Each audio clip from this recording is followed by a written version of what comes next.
கதையிலே ஒரு வரி வரும், கீழ் சாதிக்கும் கீழ் சாதியாக போயிட்டோமே அப்படின்னு. ஏன்னா இது கதைக்குள்ளே வரக்கூடிய ஒரு வாசகம். முழுக்க முழுக்க அவங்களுடைய வாழ்க்கைக்குள்ளே நீங்கள் நுழைஞ்சு வெளியேறலாம். துணியும் சோறுமான வாழ்க்கையாக இருக்கக்கூடிய வாழ்வியல்னு சொல்லலாம். அவசியம் வாசிச்சு பாருங்க.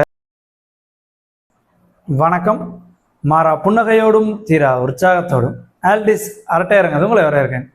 இன்றைக்கு வீடியோவில் நான் அறிமுகப்படுத்த போகிற ஒரு டிஸ்கஸ் பண்ண போகிற புத்தகம் கோவேறு கழுதைகள். எழுத்தாளர் இமயம் அவர்கள் எழுதிய ஒரு அற்புதமான நாவல் அப்படின்னு சொல்லலாம். ஒரு வாழ்வியல் இலக்கியம் அப்படின்னு சொல்லலாம். ஏன்னா இமயம் அவர்கள் செல்லாத பணம் நாவலுக்காக சாகித்ய அகாடமி விருது பெற்றவர். ஸோ அவருடைய ஒரு படைப்பு தான். செல்லாத பணத்திற்கு முன்னாடி எழுதிய ஒரு படைப்பு கோவேறு கழுதைகள். ஸோ கோவேறு கழுதைகள், கழுதை அப்படிங்கிற வார்த்தை இன்றைக்கு இருக்கக்கூடிய இளைய தலைமுறைக்கு எதை நினைவுபடுத்துன்னு தெரில. சொல்லப்போனால் நான் கொஞ்சம் நினைவு வச்சுருக்கேன். நமக்கு முந்தைய தலைமுறை டக்குன்னு சொல்லுவாங்க கழுதை யாருடைய தொடர்புடையது அப்படின்னு. என்னால் கொஞ்சம் ஞாபகம் வச்சுக்க முடியுது. இன்றைக்கி இருக்க ஜென்ரேஷனுக்கு கழுதைன்னு சொன்னால் அது கழுதையாக மட்டும் தான் தெரியும். தொடர்புடைய மனிதர்களை கனெக்ட் பண்ண முடியுமான்னு தெரில. ஸோ கழுதைகள் அப்படின்னு சொல்கிறப்ப அது சலவை தொழிலாளி அவருடைய வாழ்க்கையோட தொடர்புடையது. ஸோ அவர்களுக்காக பொதி சுமைக்கும் கழுதைகள். நமக்கு அந்த சின்ன கவுண்டர் படம் பார்த்தீங்கன்னா தெரியும். கவுண்டமணி கதாபாத்திரம் கழுதை வச்சிருப்பாரு. ரொம்ப நகைச்சுவையாக அந்த படத்தில் நமக்கு கவுண்டமணி நகைச்சுவையாக பார்த்துருப்போம். அவர் ஒரு சலவை தொழிலாளி கழுதை வச்சிருக்காரு. கவுண்டமணி அவர் செந்திலும் பண்ணக்கூடிய சேட்டைகள் அதை தான் பார்த்துருப்போம். பட் அவங்களுடைய வாழ்க்கையில் இருக்கக்கூடிய துன்பங்கள், வாழ்வியல் முறைகள் அப்படிங்கிறதெல்லாம் ரொம்ப அற்புதமாக இந்த கோவேறு கழுதைகள் அப்படிங்கிற நாவல் சொல்லுன்னு சொல்லலாம். ஆங்கிலத்தில் பீஸ்ட் ஆஃப் பர்டன் அப்படிங்கிற பேரில் வெளியாக இருக்குது. இப்போ நான் வாட்ச் முடிச்சோன்னா என் நண்பன் ஒரு சஜஷன் பண்ணணும்னு இருக்கேன். ஏன்னா அவன் இந்த மாதிரி வாழ்வியல் சார்ந்த கதைகள், தமிழ் நண்பர் இல்லை, மலையாளி. ஸோ அவர் இந்த மாதிரி கதைகள் விரும்பி வாசிக்கக்கூடிய ஒரு நபர். எனக்கு பெருமாள் முருகனுடைய சில புத்தகங்களை எனக்கு அவர் அறிமுகம் செய்திருக்காரு சார். ஏன்னா அவனுக்கு அந்த நேட்டிவிட்டி பேஸ்டு ஸ்டோரிஸ் பிடிக்கும். ஸோ அவனுக்கு நான் அதை சஜஸ்ட் பண்ணலான் இருக்கேன். இப்போ இந்த கதையை பொறுத்தவரையும் சலவை தொழிலாளி அவருடைய வாழ்வியல் தான்.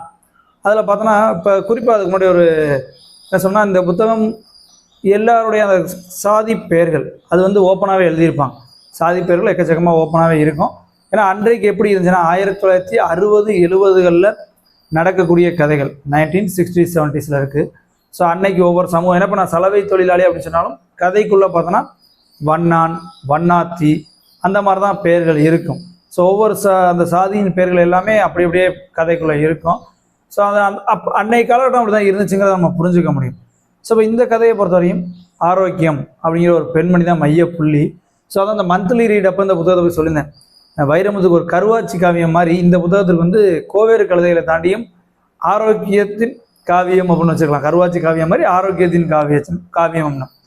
ஏன்னா ஆரோக்கியம் அப்படிங்கிற பெண்மணி, அவளுடைய கணவன், மகன், மருமகள், இளைய மகன், மகள், இவங்க அந்த ஊரில் உள்ள ஒரு சலவை தொழிலாளி குடும்பம். இவங்களுடைய வாழ்க்கை முறை தான் கால ஓட்டத்தில் அடுத்த ஒரு 20 வருஷத்துக்கு இவங்களுடைய வாழ்க்கை எப்படி இருக்குது, என்னென்னலாம் செய்கிறாங்க, எப்படி சூழ்நிலைகள் இருக்குது, சலவை தொழிலாளியோட வாழ்க்கை எப்படி இருக்குன்றத ரொம்ப ஏகப்பட்ட காட்சிகள் எடுத்துட்டோன்னா ஓப்பனிங்லேயே பார்த்தோன்னா ஒரு பாடகற்ற நிகழ்வு.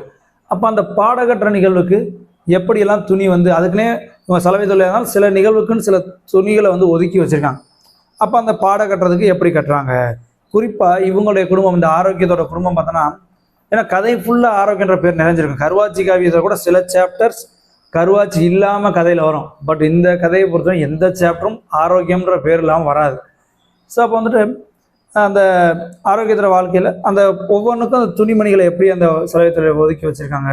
இப்போ ஒரு பாடகற்ற நிகழ்வு வரும்போது அதுக்கு ஒரு மாதிரி ஒதுக்கி வச்சுருக்காங்க. அதான் சொன்னேன், இவங்க குடும்பம் எப்படிப்பட்ட ஒரு சலவை செய்யும் குடும்பம்னா, பொதுமக்களுக்கான சலவை செய்யக்கூடிய குடும்பம்னு சொல்ல முடியாது. சமூகத்தில் கீழ்த்தட்டில் இருக்கக்கூடிய, அது கீழ் சாதி அப்படின்னு சொல்லக்கூடிய அவர்களுக்கு துணி துவைக்கக்கூடிய சமம். ஏன்னா இப்போ தனியாக ஊர் மக்கள், காலனி மக்கள்னே பேர் வருது. ஊர் மக்களுக்கு துவைக்கக்கூடிய சலவை தொழிலாளி அவங்க வேறு, அவங்களுடைய வாழ்க்கை இங்கே வரல. இவங்களை பொறுத்தவரையும் காலனிக்காரர்கள், சமூகத்தால் கீழ் சாதி அப்படின்னு ஒடுக்கப்பட்டுள்ள அவர்களுக்கு துவைக்கக்கூடிய. ஏன்னா கதையிலே ஒரு வரி வரும், கீழ் சாதிக்கும் கீழ் சாதியாக போயிட்டோமே அப்படின்னு. ஏன்னா இது கதைக்குள்ளே வரக்கூடிய ஒரு வாசகம், கீழ் சாதிக்கும் கீழ் சாதியாக நம்ம பொழப்பு இருக்கே அப்படின்னு. ஸோ அந்த காலனிக்காரர்களுக்கு துவைத்து கொடுக்கக்கூடிய ஒரு குடும்பம், அவங்களுடைய வாழ்க்கை முறை, அதில் உள்ள சிக்கல்கள். ஸோ இன்றைக்கி மாதிரி கூலிலாம் கிடையாது. படிக்கும்போது அதாவது துணியும் சோறும் ரத்தமும் சதையுமான கதை அப்படிங்கிற மாதிரி துணியும் சோறுமான கதை அப்படின்னு சொல்லலாம். ஏன்னா துணி துவைக்கிறது, அதை எப்படி துவைக்கிறது, அது குறித்த விளக்கங்கள். இரவுல உங்களுக்கு சோறு கிடைக்கும். ஸோ வருமான அமௌண்ட்டு கிடைக்குதோ இல்லையோ, நைட்டான ராச்சோறு எடுக்க போகணும். ஸோ அந்த சலவை தொழிலாளி குடும்பத்துலேருந்து யாரோ ஒருத்தர் நைட்டு ஒவ்வொரு வீட்டுக்கு முன்னாடியும் போயிட்டு, உங்கள் எஜமா ஏதாவது பண்ணுங்கள், உங்கள் வண்ணா வந்திருக்கேன், உங்கள் வண்ணாத்தி வந்திருக்கேன், இந்த மாதிரிலாம் அந்த மாதிரி சொல்லாடுகள்லாம் கதைக்குள்ளே இருக்கும். அப்படி சொல்லும்போது அவங்க ஏதாவது சோறு கொடுப்பாங்க. இப்போ இன்றைக்கி யாருமே வந்து ஒரு சோறை வந்து அந்த தானம் பெறுவர்கள் பெறுறாங்களான்னு தெரியல. நான் சின்ன பிள்ளையில எங்கள் வீட்டில் பார்த்துருக்கேன். அது தானம் பெற வரவங்க சட்டிலாம் 2-3 சட்டி வச்சுருப்பாங்க.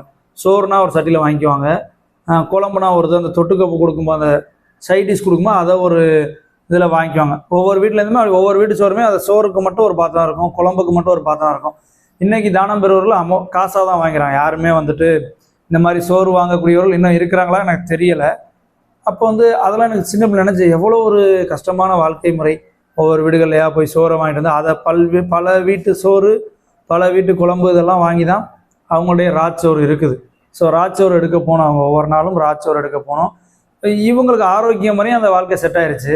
ஆரோக்கியத்தோட பிள்ளைகள் எல்லாருமே அதுக்கு ஒத்துழைப்பு கொடுக்குறாங்களா, இல்லை அதுலேருந்து வெளியேற நினைக்கிறாங்களா? ஏன்னா கால ஓட்டம் அடுத்த 20 வருஷத்துக்கான கதை இருக்குது. மகன் அந்த ராச்சோறு எடுக்க போவானா, மகன் போனாலும் மருமக போவாளா, அப்படிங்கிற மாதிரி கதையை வாசியமாக தெரியும். அவங்க அதுலேருந்து வெளியேறி போக நினைக்கிறாங்க. அப்படி வெளியேறி போகும்போது அவங்களுடைய வாழ்க்கை தரம் எப்படி மேம்படுதா, இன்னும் வேற மாதிரி இருக்கா? ஸோ இவங்களுக்கே வாழ்க்கையில் சந்திக்கக்கூடிய சவால்கள் கால ஓட்டத்தில் அடுத்த 20 வருஷத்தில் வந்துட்டு அடுத்து அயன் பண்ணுற கடைகள் வந்துச்சு. இவங்க சலவை தொழிலாளியாக இருக்காங்க, அயன் பண்ணுற கடைகள் வந்துருச்சு. மக்கள் இவங்களை விட்டு அவங்கள்ட்ட மூவ் ஆக ஆரம்பிக்கிறாங்க. ஸோ அந்த மாதிரி சிக்கல்கள்லாம் இருக்குது இவங்களுடைய வாழ்க்கையில். அது மாதிரி சலவை தொழில் அப்படிங்கிறப்ப இவங்க சலவை தொழிலை மட்டும் செய்யலை. அந்த என்ன விவசாயம் அறுவடை காலங்களில் வந்து அந்த தூத்துறதை சொல்லுவாங்க இல்லையா, காற்றுள்ள போதே தூற்றிக்கொள்னு சொல்லுவாங்கல்ல. ஸோ அந்த கதிர் தானியங்கள் தூத்துறதுக்கு அவங்க போகிறாங்க, அதுக்கு கூலி கிடைக்கிது. அதுக்கு இந்த இவ்வளோ தானியம் அப்படின்னு சொல்லி கொடுப்பாங்க. அதை வீட்டில் எப்படி கொட்டி வைக்கிறாங்க, அது மாதிரியான விஷயங்கள். அதே போல் சில மருத்துவ, அதாவது எப்படி சொல்லணும்னா, ஊருக்கு ஒரு மருத்துவச்சியும் ஊருக்கு ஒரு வண்ணார வீடும் அந்த காலத்தில் கண்டிப்பாக இருப்பாங்க அப்படின்னு சொல்லுவாங்க. ஸோ ஒரு ஊருக்கு இவங்க ஊர் பொது, இவங்களுக்கு வந்து ஊரை நல்லது கெட்டதுக்கெல்லாம் இந்த ஊர் தான் இவங்களுக்கு பொறுப்பு. அவங்களும் இந்த ஊரை விட்டு போக மாட்டாங்க, இந்த ஊருக்கானவர்கள் அவர்கள். மருத்துவர் அப்படின்னு சொல்லும்போது அது நாவீதர்கள், முடி திருத்தும் சகோதரர்கள், அவங்களுடைய தான் வந்து அந்த காலத்தில் மருத்துவர்கள் சொல்லுவாங்க. ஏன்னா இன்னைக்கு சிட்டியில் உள்ள சலூன் எப்படின்னு தெரியல, எங்கள் ஊர் சலூன்லாம் பார்த்தோன்னா அந்த சலூன் கடை அட்டையிலே வந்து ஒட்டியிருப்பாங்க, மருத்துவர் சங்கம் தான் இருக்கும். ஸோ மருத்துவர்னு சொல்கிறத பார்த்தோன்னா நாவீதர்கள் தான். இப்போ இதை பற்றி பேசும்போது எனக்கு இன்னொன்று ஞாபகம் வருது. இந்த நாவீதர்களை மையமாக வச்சு ஏதேனும் நூல்கள் வந்திருக்கா, அப்படி இருந்துச்சுன்னா நம்ம கமெண்ட்ஸில் சொல்லுங்கள். ஏன்னா எனக்கு தேவி பாரதியோட அவருடைய சாகித்ய அகாடமி விருது பெற்ற நூல் மெய்வெளிப்படும், அது வந்து இதே வாழ்க்கை முறையை வைத்து தானா அப்படின்னு கேள்விப்பட்ட மாதிரி ஞாபகம், சரியா தப்பான்னு தெரியல. ஸோ அந்த நாவீதர்கள் அவருடைய வாழ்க்கை முறையை வைத்து எதன் நாவல்கள் வந்திருக்கா, இல்லை தேவி பாரதியோட அந்த நூல் அதே தானா அப்படிங்கிறத கமெண்ட்ஸில் நீங்கள் சொல்லுங்கள். நானும் தெரிஞ்சுக்கிறேன், மற்றவங்க தெரிஞ்சுக்கதான் இருக்கும். ஸோ ஊர் பொதுவாக ஒரு மருத்துவச்சியும் ஒரு சலவை தொழிலாளியும் இருப்பாங்கன்னு சொல்லுவாங்க. ஸோ ஆனால் இந்த கதையில் பார்த்தோன்னா சலவை தொழிலாளி குடும்பம் இருக்குது. இவர்கள் தான் பல்வேறு மருத்துவ காரியங்களை செய்கிறாங்க. பெண்கள் வந்து பெரிய மனுஷி ஆகும்போது அதுக்கு இவங்க போவாங்க தெருக்கு. பட் ஒரு தாய்ப்பால் கொடுக்குற பெண்மணிக்கு அவங்களுக்கு மார்க் கட்டும் போதும் அதுக்கும் இவங்க குடும்பம் தான் போகுது. ஸோ ஒரு மருத்துவச்சி அப்படின்னு சொல்லக்கூடிய பணியுமே இந்த கதையில் வந்து இவங்க செய்கிறாங்க. ஸோ அப்படி தான் செய்வாங்களா, இல்லை தனி மருத்துவச்சி அவங்க குடும்பம் தான் செய்வான்னு தெரில. பட் இவங்க சலவை தொழிலாளி குடும்பம் இந்த கதையை பொறுத்த செய்கிறாங்க. அதான் முதல்ல கதையோட ஆரம்ப காட்சி பாடை கட்டுற நிகழ்வாக இருக்கட்டும், அந்த அறுவடை காலங்களில் தானியங்களை தூத்துறதா இருக்கட்டும், பெண்கள் பெரிய மனுஷி ஆகும்போதாக இருக்கட்டும், குழந்தைக்கு தாய்ப்பால் கொடுக்குற பெண்களுக்கு உள்ள சிக்கல்களாக இருக்கட்டும், ஏகப்பட்ட நிகழ்வுகளுக்கு அந்த ஊரில் ஒரு சலவை தொழிலாளி வேணும். அதே மாதிரி அவங்களோட துவைக்கிற விஷயங்களை பொறுத்தவரை உய மண் அப்படின்னு ஒன்று இருக்குது. இதை உவர் மண்ணை தூய தமிழ் சொன்னால் உவர் மண், கதைக்குள்ளே உய மண் வரும். அதை போட்டு தான் துணியை துவைக்கணும். ஸோ அது எப்படி அப்படிங்கிறதெல்லாம் இருக்குது. அது மாதிரி அந்த குளம் வெட்டுறது, அவங்களுக்கு அந்த எல்லா நேரத்தையும் தண்ணி கிடைக்கிறதுக்கு எப்படி குளம் வெட்டுவாங்க அப்படின்னா முழுக்க அவங்களுடைய வாழ்க்கைக்குள்ளே நீங்கள் நுழைஞ்சு வெளியேறலாம். துணியும் சோறுமான வாழ்க்கையாக இருக்கக்கூடிய வாழ்வியல்னு சொல்லலாம். அவசியம் வாட்சி பாருங்கள்.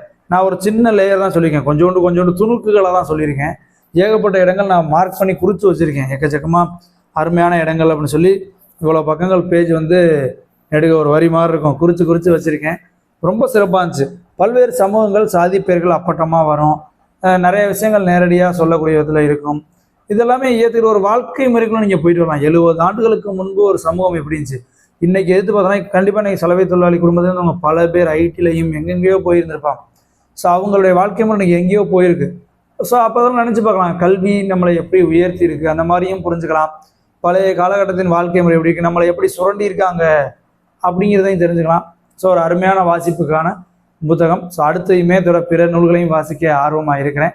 ஸோ இந்த புத்தகத்தை பற்றி உங்களுடைய வாசித்தீங்கன்னா கருத்துக்களை சொல்லுங்கள்.